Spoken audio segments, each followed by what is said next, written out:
Kogat. Samba papasa akaranang kusalasu pasampada sachitta paryodapanang etang buddhana sasanang. Abstaining from all evil ways and practicing goodness to one's utmost, purifying the mind. This is the teaching of all the Buddhas. I'd like to ask for this opportunity from the senior monks and all of the gathered Sangha, and extend my blessings out to all of you who have come together to join in this celebration. This is the beginning of this very auspicious occasion. It's when we all come together to demonstrate the power of our faith, to show up in numbers and to bring together and focus all of our wholesome intention and energy as we create this blessing to reach up to the heavens. And as we come to consider the teachings of the Buddha, we're building up the Buddhist religion by developing ourselves as people, and we're giving material offerings and helping to build this physical place. So the Kathina robe offering is an allowance of the Buddha, and it's part of the rules of discipline for the Sangha, that a group of bhikkhus, having gathered together and spent the 3 months of the rains retreat in the one monastery, that they're eligible to receive this offering of Kathina cloth and make it into a robe and offer it to one of their members. So this is a Buddhist tradition initiated by the Buddha and carried on since his time. It's not restricted to any one country. It's carried on all over the world. But there are certain conditions that have to be in place if the Kathina ceremony or the Kathina event is to occur. For the Sangha to be able to take that cloth and sew it into a robe, then we're dependent on lay support, and there has to be a Kathina cloth offering if this event is to take place. So here we are, assembled together at Buddha Bodhiwana Monastery with Luang Por Chah Sopon Bhavanavitet, Luang Por Kalyano as the abbot of this monastery. We all have great fortune to be able to come together at this time. We are sharing in this merit and coming together to reap the benefit of this merit in this place where this monastery has been able to arise. And so this monastery then is a field for making more merit. This place, this Sangha, this practice is where we produce more merit. So why must we create merit? And what is merit anyway? Punya or merit is something that we should all understand. When we understand it properly, then we won't doubt its importance. Merit is the practice of goodness, and it involves the practice of generosity. And this Kathina offering is a very significant act in that respect. It's given great importance in Thailand, and it has a great history in the Wapapong tradition ever since Luang Por Chah, the early Kathinas with Luang Por Chah at Wapapong. Then this tradition has been carried on. But really it's not quite the same today as it was in the time of Luang Por Chah with regard to just how strict Luang Por Chah was, and insisting that having gathered together to make this offering, having come together with chanting like this, and all assembled in the evening time, Luang Por would then insist that everyone sit meditation for a really long time, because he said, you haven't come here to sleep. If you were just going to sleep, you can do that at home. So he would actually sit up late into the night in the sala, and so no one else would be sneaking off to take a rest. They would sit with him and thereby make more merit, create more benefit through that practice of samadhi. Luang Por Chah was never afraid of discomfort for himself or for those that came to practice with him. He would say, if you're worried about discomfort, then you don't need to come. And if you've already come, then you don't need to worry about discomfort. So he had lots of little sayings like this, just to boost people up and make them strong, so that they would commit to putting that effort forward and doing the practice, so they could experience the benefit of sitting meditation for a long time. And so one of the benefits of sitting down and being mindful for some time is that what one sees before one is the First Noble Truth, the truth of suffering. In fact, one has to see it. One will inevitably see it if one simply sits down and is mindful of one's own body and mind. And so that's a great benefit. Will you get that benefit if you simply come here to sleep and chat and spend your time? No. So Luang Por Chah said that there's great danger in this round of rebirth into more and more suffering. And that's what we should truly be afraid of, not the discomfort of sitting meditation for a few hours. So we've suffered a lot in the past already. We've been suffering all the way to tears many times in the past, over many lifetimes. There's so much suffering and despair. So what's a little bit of effort towards seeing and understanding suffering as it is, so we can develop the path for freedom? So let's make the most use of this monastery here. We're all gathered here because we're seeking that path out of suffering, or at least to reduce suffering. And so we have merit as a fuel for creating happiness, creating goodness. When we've developed a lot of merit, built up a lot of merit, then wherever we go, we are comfortable and happy. We can make merit wherever we go, just with good actions towards all the people that we know, whether it's a wife or husband or wife, or our children, our family. We can create good feelings by creating good actions, one to each other. Because it's not the case that over all the history of all of our lifetime that we've only made good merit, but we've done bad actions in the past as well.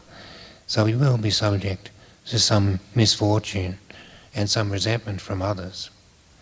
So now that we've come to receive the teachings of the Buddha, let's turn our actions around and make them only good. In this time, this lifetime, we're going to receive some of the fruit of bad karma. So let's just tolerate that and make sure the karma that we're making here in the present is only good karma. Making good karma and offering forgiveness to any bad karma that's made against us. We cultivate goodness through our practice, and the way practice is made clear to us through these principles of practice and the standards that we keep. It's not enough just to think pleasant thoughts about practicing, but we need to physically practice, put ourselves into the posture, into that sitting posture where we meditate. If we sitting meditation, it really brings great benefit. And Luang Por Chah was keen to point out that just making merit isn't really enough for our well-being. Merit is a very sustaining fuel or a food for us, like meat. But then Luang Por Chah said, if you've got meat without salt to preserve it, then actually that meat is going to turn foul and it's going to become poison to us. So we need the practice of what's wholesome, what makes for wisdom and liberation.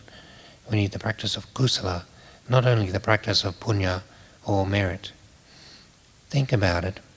If you're making a lot of merit, coming to the monastery and making impressive offerings, maybe you've got a big sense of who you are, a big sense of self, doing all these good actions, and then someone turns around and insults you, and in a moment all of that high self-opinion can turn into a sense of being very offended, very angry, and then we turn around with insults, trading insults with another person.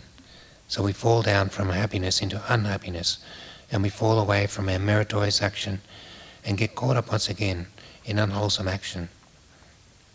So make sure that when you're focusing your mind on good action, that you really make it good and keep it good.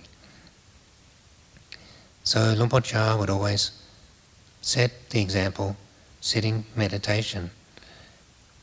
Sitting meditation is the act of building up immunity for yourself, so that your heart can protect itself against all of those unwholesome influences.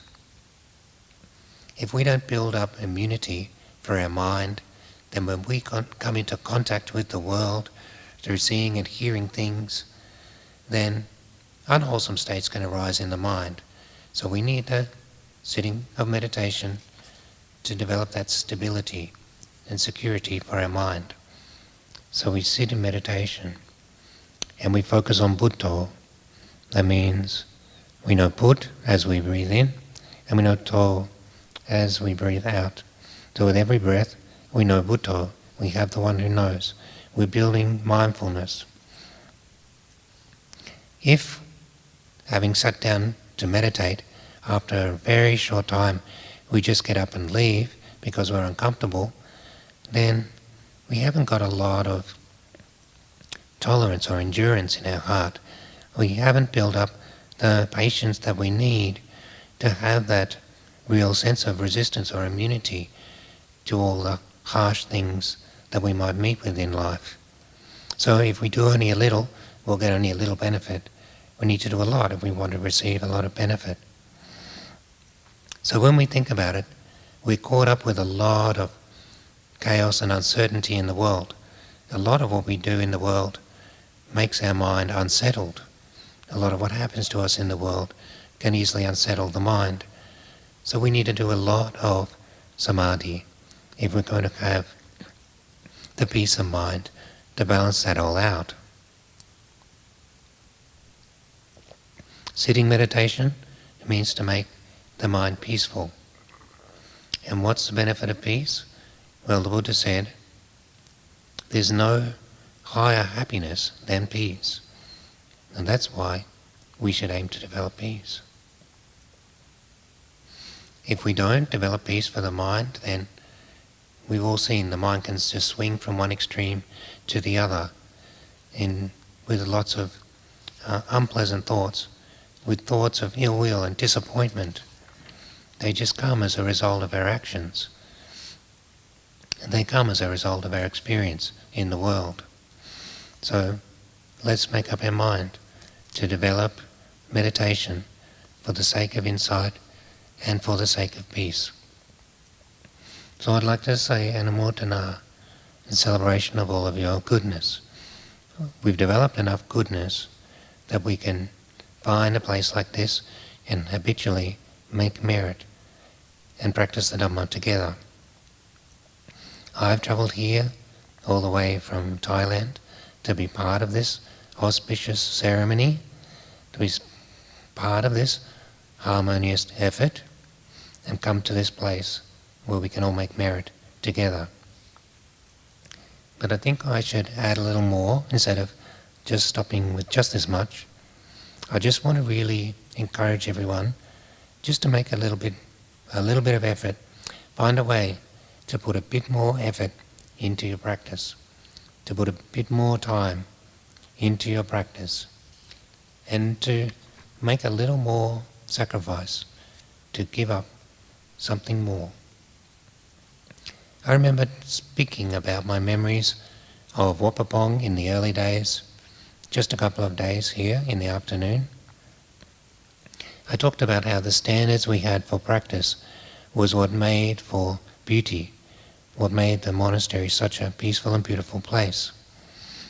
And we all have the benefit of that that's been passed down to us.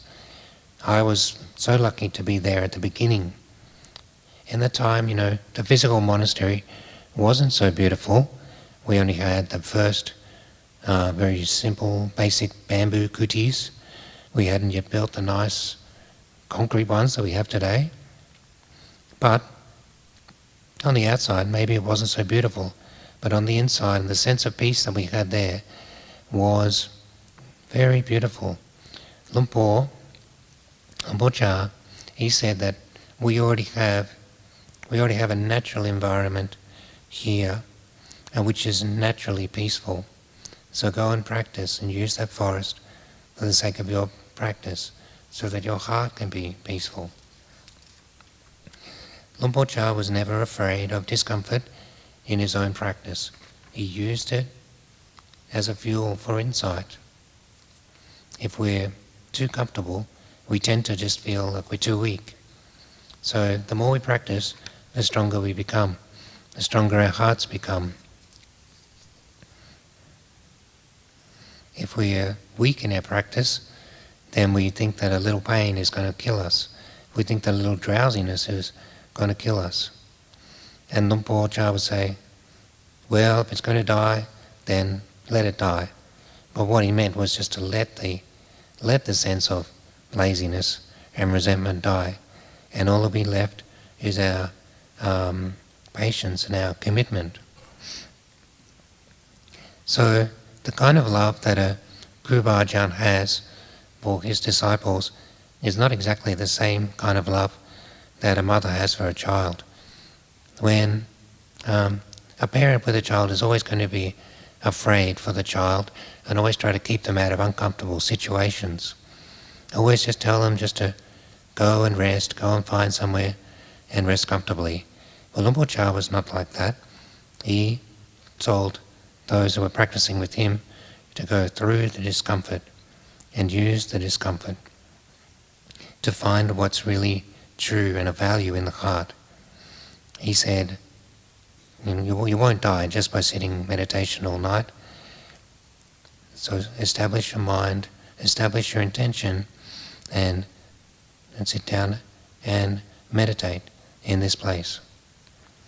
Right from coming into the monastery of Wat Pah Pong, then you were trained to set up your mind in the right way. There were 3 signs that you'd see when you were entering the monastery. The first one said, stop. The second one said, this is a place of respect. The third sign was quite long. It said, take off your hat, take off your shoes, put down your conceit and abandon your views, and come in quietly.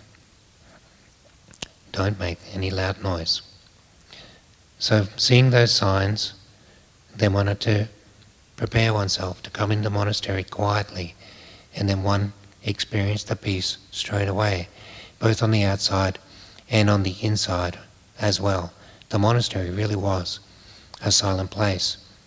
You knew it was a place for practice. And so with that place, on the outside, one turned one's focus to the inside, developing peace for the heart. The more one practiced, the more faith that one had.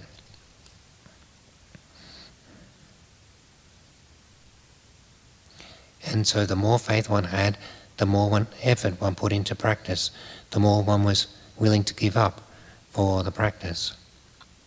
And so I'd like to ask each of you to make a little effort in the practice. When you come with your offerings of food in the morning, you might see that some people take off your shoes, their shoes, so why not take off your shoes as well? It's a sign of respect, and it adds a bit more goodness to the already good act of offering food. You can take your shoes off as a sign of respect. Back in the time of Luang Por Chah, everyone would take their shoes off and everyone would kneel down as an attitude of deference towards the Sangha, and so the merit of their offerings will go a long way. So I'd like to offer that as a suggestion. Make all of your actions go for the greatest possible benefit, and then your actions are beautiful. Your actions make for calm and happiness inside. So put in the seeds and put in the causes for happiness and peace within your own heart. We've all gathered here today to celebrate this Kathina offering. We've come here as an expression of our shared feelings of faith, and we've come together to make an offering to the Triple Gem. And let's take Luang Por Chah's suggestion to make the most of this occasion, to practice a bit more, to make for more benefit. So let's carry on this tradition, maintain the tradition, because it's really valuable, it's really worthwhile, and it can continue to be a benefit for a long time if we sustain it. So finally, I'll say Anumodana in celebration of all of your goodness. Let's preserve this goodness, and let's build up the power within each of our hearts. Let's build up a spiritual power. Let's build up an increase in mindfulness, increase in wisdom. And don't only rely on merit, but make sure all of your practice is leading to a sense of renunciation, to leading to increase in understanding the truth of the way that things are. So Luang Por Chah Kun, Sopon Pavana Vitet, and all the Sangha here, they're a field of merit for you to practice and for you to invest your effort for the greatest possible benefit. And as each of you do that, you're an example to everyone else. So I want to pass on this benefit so that everyone can understand the value. I won't be around forever, I'm getting older, but each of us continues and carries on the benefit of practicing in the way that the Buddha taught. So I extend my blessing to each one of you. May you all develop in Dhamma and in your practice of morality to whatever level. May you realize the Dhamma of the Buddha. May you achieve true peace within your heart. May the power of the Triple Gem lead your heart to realization of the truth. May you see the Dhamma, each and every one of you.